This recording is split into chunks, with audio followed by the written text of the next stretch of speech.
If you're buying a property on joint ownership or financing it through someone else, you might want to pay attention. Today, I'm going to explain everything you need to know about the deed of trust, including how it functions, what benefits it offers, and the things to consider before using one. First of all, let's start with what a deed of trust is. A deed of trust, also known as a declaration of trust, is a legal document that secures all the financial positioning between two parties while making a land deal. It serves the purpose of making the buyer's financial and legal stance clear on the property, and it also plays an important role when selling the property. The deed of trust can be drawn in two circumstances: if you're buying a property jointly with someone, or if you're financing the property through a third party. The document provides the legal structure of ownership, mortgage repayments, and the responsibilities of the parties involved. The deed of trust will always include a trustee who will work for the interests of the beneficiaries when the time arises for the trustees to hand over the property to the beneficiary. Now let's take a closer look at what the declaration of trust includes. The declaration is flexible in its format, and it can include different things that might be addressed by the owners. However, the usual main points that are included in the deed are the name of those involved, the land registry, the deposit, loan amount, purchase price, mortgage payments and their lifespan, and share of equity in the property. You may be wondering, what's the difference between a mortgage and a deed of trust? The mortgage and deed of trust declaration have many things in common. However, there are some basic differences in each of them. The mortgage has two parties involved, the lender and the borrower. On the other hand, the deed of trust has three parties involved: trustee, lender, and borrower. The legal title of the property is in the name of the trustee until the loan has been cleared, and non-judicial foreclosure is applicable. So when is it better to draw up a deed of trust? It is better to draw up a deed of trust when you're purchasing a jointly owned property or financing it through someone else. It's usually advised that you make it as soon as possible. A bit of sound legal advice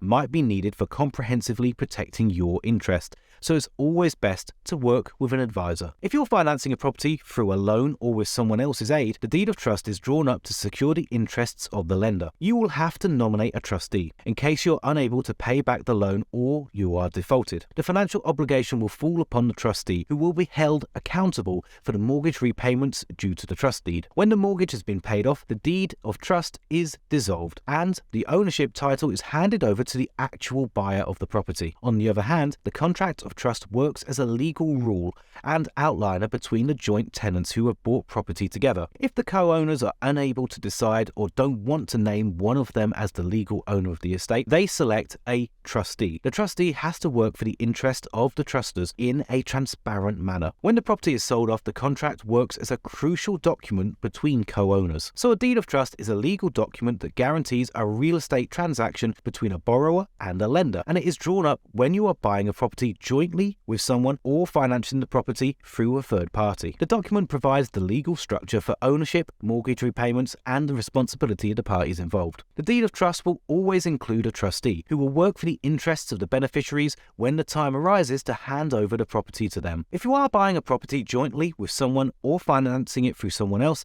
it's always better to draw up a deed of trust as soon as possible. It can be a very good way to protect your interests in the property, but make sure to keep in mind some things before signing the trustee deed. Get sound legal advice and make sure the trustee has no personal interests or a hidden agenda. If debts are making it a struggle for you to get on the property ladder, then there are a number of debt solution options available here in the UK. Some are free to use and others will include fees, and each will have their own pros and cons. If you want to learn more about the solutions available, then we've created a really great form that you might be interested in checking out. Click the link in the description to get started and answer a few simple multiple choice questions like the total amount of debt, how many people you owe, your living situation, and we'll connect you with one of our trusted partners so that you can find out more and take steps towards improving your financial situation.